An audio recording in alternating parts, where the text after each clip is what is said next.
عن عائشة وأم سلمة رضي الله عنهما أن رسول الله صلى الله عليه وسلم كان يدركه الفجر وهو جنب من أهله ثم يغتسل ويصوم.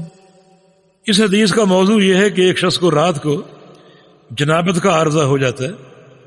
خواہ وہ جماع کی صورت میں ہو یا احتلام کی صورت میں ہو، اور فجر کی اذان کا وقت اس نے پا لیا اور وہ ابھی تک جنبی جنابت کی حالت میں،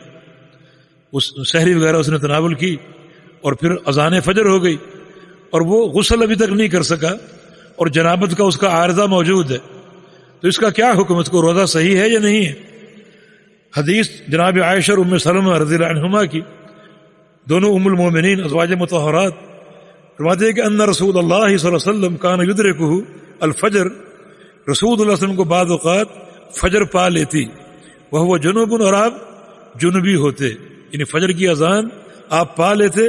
اور ابھی تک آپ جنابت کے عارضے میں ہوتی اور وہ جنابت من اہل ہی آپ کی بیوی سے ہوتی.